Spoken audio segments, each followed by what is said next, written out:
हाँ बच्चों, अब हम अपवर्तनांक के न्यूमेरिकल आगे बढ़ाएंगे। आगे जो न्यूमेरिकल हैं वो चित्र वाले हैं।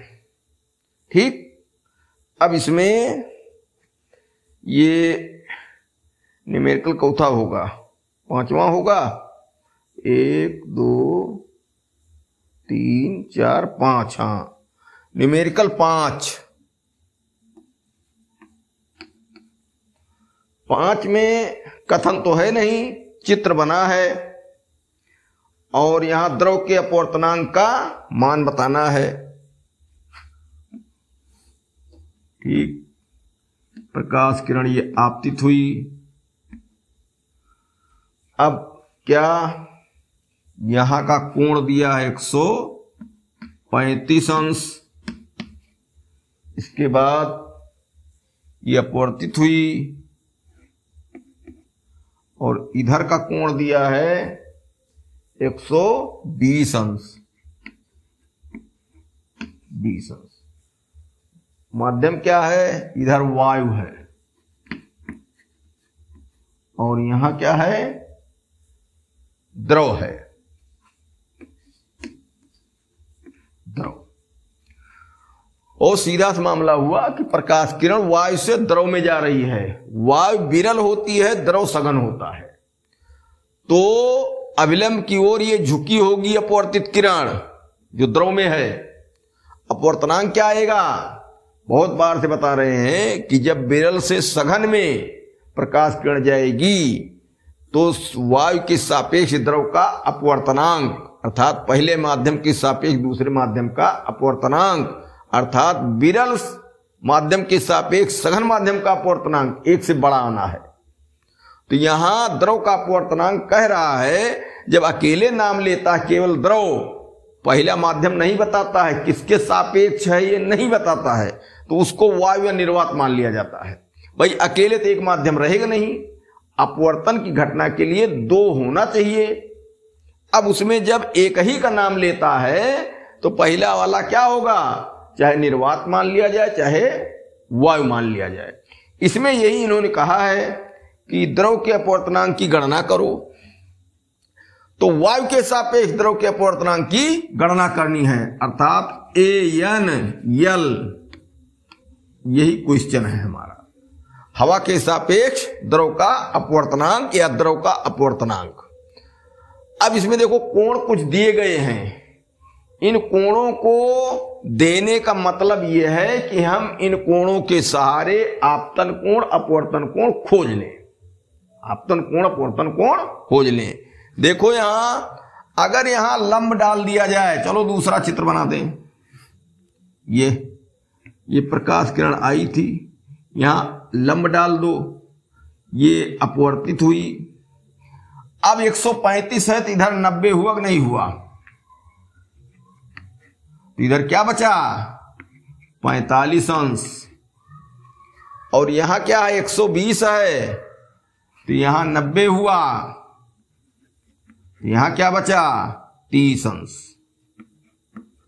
बस यहां वायु ही है और यहां क्या है, द्रव। तो अब चित्र क्लियर हो गया। अब क्या करना है, स्नेल का नियम लगा दो। द्रव का अपवर्तनांक पूछा है तो ANL बराबर साइन I बटे साइन R। साइन कितना है 45 अंश बटे साइन 30 अंश। साइन 45 का मान 1/√2 और साइन 30 अंश का √3/2 नहीं, 1/2 होगा भाई, 1/2। ठीक, और ये फिर क्या हुआ, ANL बराबर 2/√2। ये उत्तर आ गया। हर का परमेयकरण कर दो, रूप बदल दो, अलग बात है, तो √2 का गुणा कर दो ऊपर नीचे, √2 इंटू √2। ठीक, अब ये 2 √2 ऊपर हो गया, नीचे हो गया 2, दो दो कट गया बराबर √2 ANL बराबर √2, ये आ गया। दशमलव मान करोगे √2 का मान 1.414 होता है। तो इस तरीके से बहुत आसान है कि नहीं है भाई। कोण दिया था तो कोणों में हमको अभिलंब खींच करके आपतन और अपवर्तन कोण खोजना था, वही हम लोगों ने खोज लिया। अब अगला क्वेश्चन देखो, अगला क्वेश्चन है 6 नंबर। 6 नंबर में इसमें भी क्या दिया है, बस चित्र दिया है और इसमें 3 माध्यम दिया है, वायु, द्रव, कांच। तो देखो अब ये चित्र बनाओ, वायु, द्रव, कांच, ठीक। ये हो गई वायु, ये हो गया द्रव, ये हो गया कांच और ये हो जाएगी फिर वायु।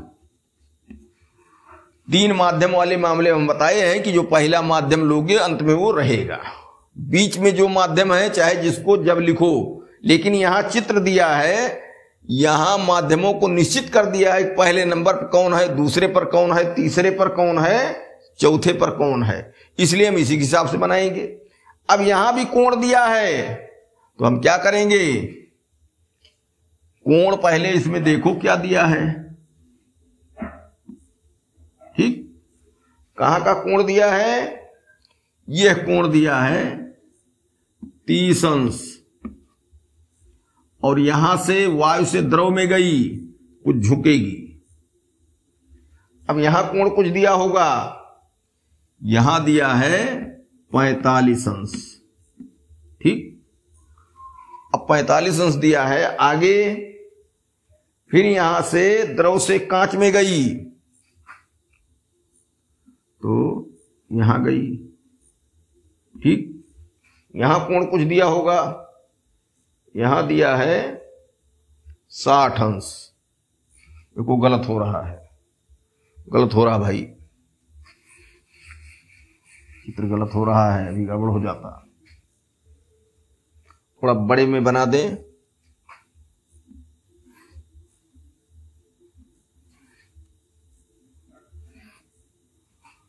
ये वायु और ये द्रव और ये कांच, यहां वायु फिर हो जाएगी, यहां वायु फिर हो जाएगी। 3 माध्यम वाले मामले में होता ही है। अब देखो सावधानी पूर्वक चित्र बनाओ दूसरे चाक से।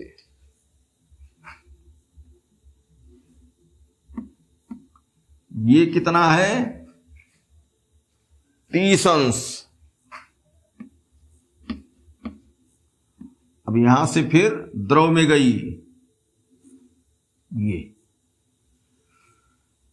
यहां क्या पोजीशन बनेगी, 45 अंश, 45 अंश। द्रव से कांच में जाएगी, यहां भी 45 अंश है। अब द्रव से कांच में जाएगी,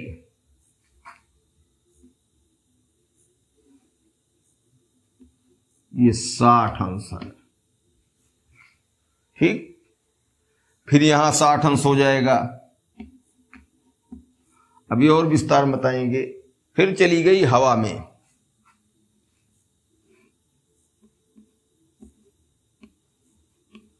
तीस अंश, ठीक।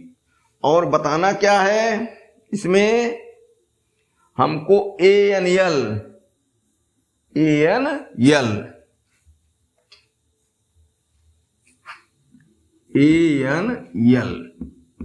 एक ये बताना है और दूसरा बताना है LNG,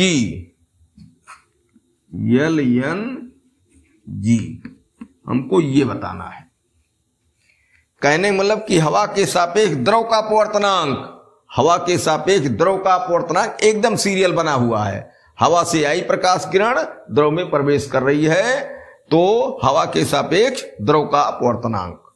फिर LNG, यहां क्या हुआ, द्रव के सापेक्ष कांच का अपवर्तनांक, द्रव के सापेक्ष कांच का अपवर्तनांक द्रव से कांच में आई भी है, एकदम सीरियल बना बनाया है। अब हम क्या करें कि कोण खोज लें। यहां अभिलंब अगर खींच दिया जाए, ये यहां भी, तो अब वायु द्रव के लिए हम आपतन कोण और अपवर्तन कोण छांट के लिख लें। वायु द्रव, वायु द्रव के लिए क्या हुआ, I बराबर गालू, जब यहां 30 किए हैं, अभिलंब खींचेंगे तो 90 पूरा रहेगा, तो क्या हुआ, 60 अंश हुआ, 60 अंश, ये 60 अंश, ठीक। और R बराबर क्या होगा, यहां 45 किए हैं, इधर भी 45 बचा, ये हो गया 45 अंश। फिर द्रव कांच के लिए, द्रव कांच के लिए I बराबर, देखो यहां 45 अंश कोण बनेगा, दोनों अभिलंब समांतर है, तिर्यक रेखा ने काटा 45, तो यहां फिर 45 हुआ, 45 अंश। और R क्या होगा, यहां देखो R यहां तलाशना है, यहां 60 ले लिया तो यहां 30 बचा होगा, ये हो गया 30 अंश। बस दोनों में स्नेल का नियम लगा दो, स्नेल के नियम से ANL बराबर साइन, वायु द्रव के लिए क्या है, साइन 60 अंश बटे साइन 45 अंश बराबर क्या हुआ, साइन 60 अंश का मान √3 बटे 2 बटे 1 बटे √2 बराबर क्या, ऊपर जाके गुणा हो गया, √6 बटे 2, एक उत्तर आ गया। और LNG बराबर साइन द्रव और कांच का क्या दिया है, 45 अंश आपतन कोण, 45 अंश बटे साइन कितना, 30 अंश, 30 अंश, इसका मान क्या हुआ, 1 बटे √2 बटे साइन 30 अंश का मान 1 बटे 2 हुआ, क्या हुआ, उलट की गुणा हुआ, 2 बटे √2, हर का परमेयकरण करो तो 2 बटे 2, 2 कट गया, LNG बराबर √2। इसलिए ANL एक क्वेश्चन का उत्तर √6 बटे 2 और LNG बराबर क्या आया, √2। ये इस तरीके से बड़ा आसान है, ये दोनों क्वेश्चन हो गए। अब आगे क्वेश्चन इसमें फिर दिया है, अब इनको उतार लो, जगह नहीं है, तो अब हम लोग अपवर्तनांक में यहां 6 क्वेश्चन लगाए थे, ये 7वां रहेगा। 7वां क्या कहता है,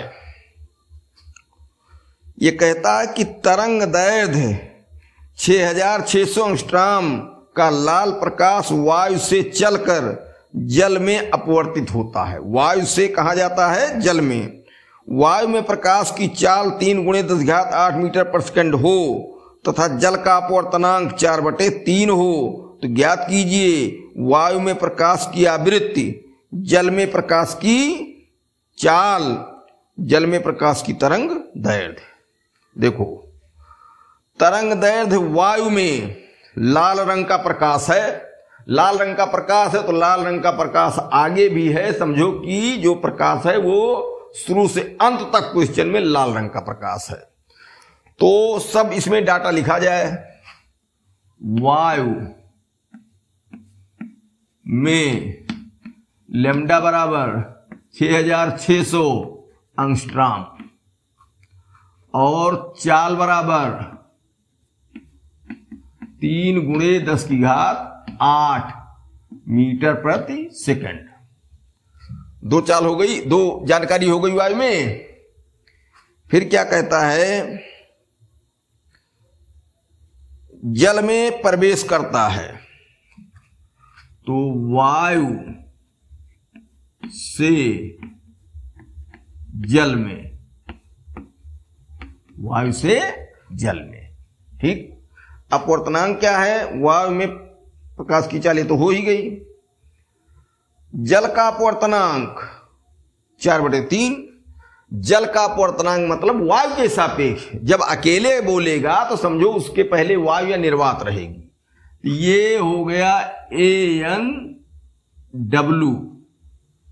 बराबर 4/3, ठीक। ये जल का अपवर्तनांक हो गया। अब हमको बताना क्या है, पहला बताना है वायु में प्रकाश की आवृत्ति। वायु में प्रकाश की आवृत्ति, ठीक। दूसरा क्या बताना है,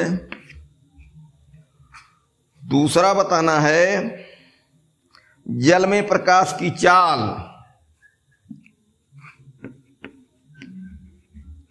जल में प्रकाश की चाल। और तीसरा क्या है, तीसरा है जल में प्रकाश की तरंग दैर्ध्य। जल में प्रकाश की तरंग दैर्ध्य लैम्डा हम लिख दे रहे हैं। तो ये है इस प्रश्न में। अब तक जो इतने भी हम लोग क्वेश्चन हल किए उसमें एक नई चीज आई है, वो आई है प्रकाश की आवृत्ति। देखो, प्रकाश की चाल होती है, प्रकाश की तरंग दैर्ध्य होती है, प्रकाश की आवृत्ति होती है। प्रकाश एक प्रकार की तरंग है और तरंग की चाल में एक साधारण सूत्र पढ़े हो, B बराबर n लैम्डा। B तरंग की चाल, n आवृत्त, लैम्डा उसकी तरंग दैर्ध्य। तो चाल, आवृत्त, तरंग दैर्ध्य यहां प्रकाश में भी है। अब इसमें एक चीज बहुत ध्यान से सुनो, निर्वात में प्रकाश की चाल 3 × 10⁸ मीटर पर सेकंड है, या हल्की वायु में, तो निर्वात में सब रंगों की चाल इतने रहती है। 7 रंग जो पहचाने गए हैं या तमाम रंग होते हैं, सबकी चाल निर्वात में बराबर है। लाल रंग की चाल जितनी है उतने बैगनी रंग की भी चाल है। लेकिन जब ये किसी माध्यम में प्रवेश करता है प्रकाश, तो माध्यम कुछ सघन होता है निर्वात की अपेक्षा, और वहां हर रंग की चाल अलग अलग हो जाती है।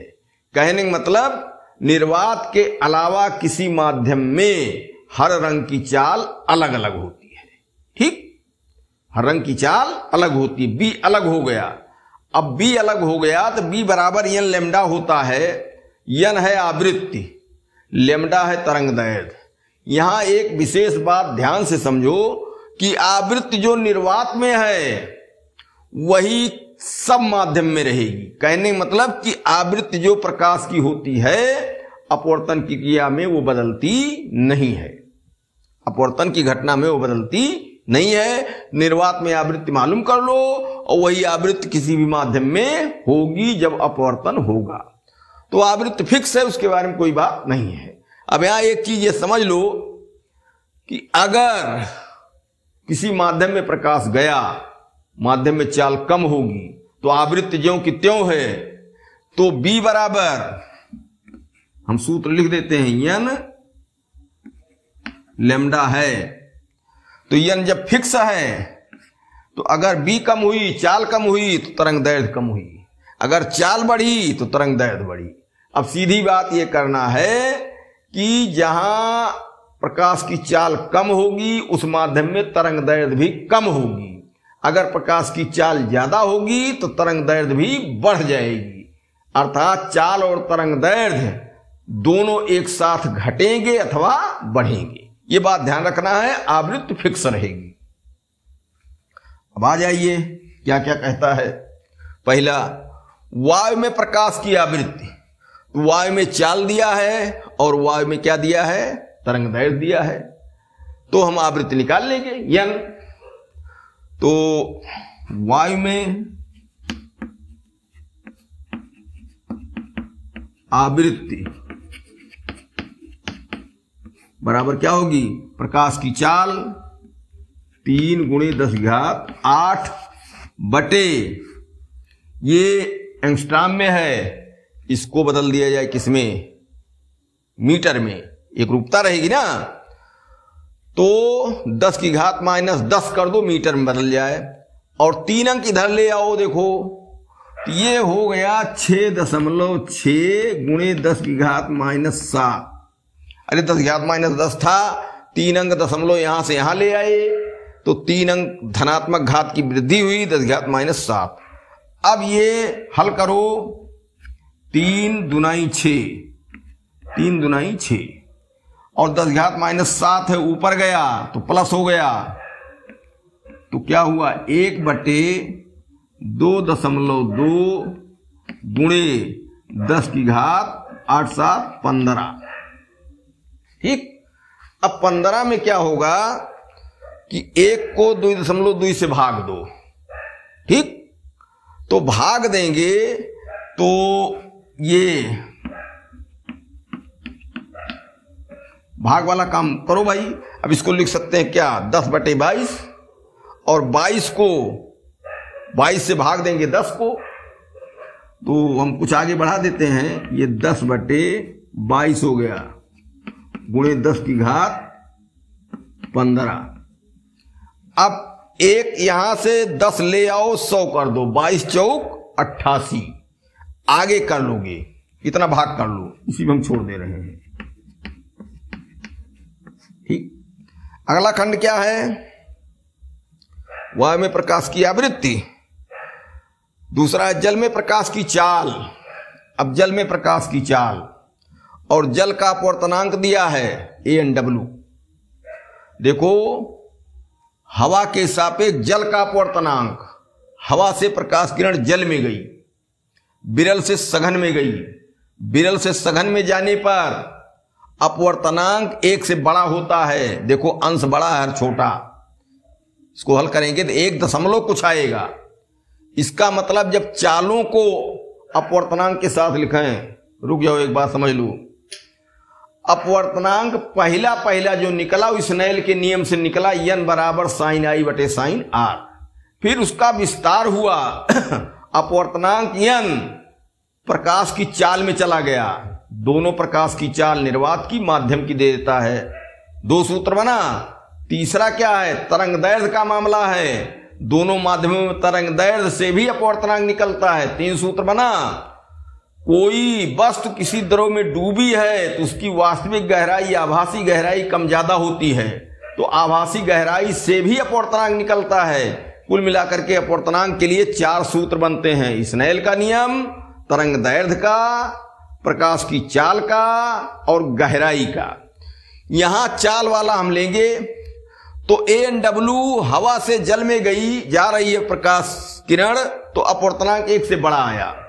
तो अगर अपवर्तनांक 1 से बड़ा लाना है तो हम क्या करेंगे, दोनों चालों में से बड़ी चाल ऊपर, छोटी चाल नीचे रखेंगे, तभी तो अंश बड़ा हर छोटा आएगा। तो यहां क्या हुआ, ANW बराबर, चाल कहां ज्यादा होती है, निर्वात में, निर्वात में चाल बटे जल में चाल। ठीक, अब निर्वात की चाल बड़ी होती है, जल की चाल छोटी होती है। जल सघन माध्यम है, चाल कम होती है, तो भाग देंगे तो 1 से बड़ा आएगा, 4/3 आना भी चाहिए। तो बताना है जल में प्रकाश की चाल, तो ये 4/3 हमारे पास है। 4/3 बराबर 3 गुणे 10 की घात 8 बटे जल में चाल। अब तेरी गुणा कर लो, तो 4 जल में चाल बराबर 3 त्रिका 9 गुणे 10 की घात 8। और अब जल में चाल 4 पक्षांतर कर दो, तो 9/4 गुणे 10 की घात 8। तो 4 दूनाई 8.1 और 4 दूनाई 8, 2 बचा, 4 पंचे 20 गुणे 10 की घात 8 मीटर प्रति सेकंड। ठीक, ये आ गया। अब जल में प्रकाश की तरंग दैर्घ्य, तरंग दैर्घ्य के बारे में भी हमने बताया कि तरंग दैर्घ्य से भी अपवर्तनांक निकलता है चाल के हिसाब से। तो जल के सापेक्ष ANW बराबर क्या कर दें, निर्वात में तरंग दैर्घ्य ज्यादा होती है और जल में कम होगी, तो निर्वात में λ1 बटे जल में λ2। अब ANW 4/3 ही है भाई। निर्वात या जल के सापेक्ष क्या, निर्वात या वायु के सापेक्ष, सारी चाहे निर्वात कहा करो चाहे वायु कहा करो, तो निर्वात के सापेक्ष जल का अपवर्तनांक बराबर निर्वात में चाल जल में चाल, निर्वात में तरंग दैर्घ्य जल में तरंग दैर्घ्य। तरंग दैर्घ्य वाला मामला है तो इसे कर दो। तो यहां निर्वात में तरंग दैर्घ्य कितनी है, 6600 बटे λ2। इसको एंगस्ट्रॉम में ही रहने दो, तो तिरछा गुणा करोगे तो 4 λ2 बराबर 3 गुणे 6600। तो λ2 बराबर 3 गुणे 6600 बटे 4, 4 से कट जाएगा, 4 1 के 4, 2 6, तो 4 छक 24, 26 4 पंचे 20 और 0। ठीक, और 3 से गुणा कर दो, 0 3 पचे 15, 3 छक 18 1 19, 3 के 3 1 4, इतना एंगस्ट्रॉम। तो तीनों उत्तर हो गया। पहले में क्या, पहला क्या निकाला गया था, ये आवृत्ति वाला 10/22 गुणे 10 की घात 15 हर्ट्ज। दूसरा क्या आया, कोई चाल रही होगी, हाँ ये है 2.2 गुणे 10 की घात 8, 2.25 गुणे 10 की घात 8 मीटर प्रति सेकंड। और तीसरा क्या मिला, 4950 एंगस्ट्रॉम। ये तीनों उत्तर हो गया।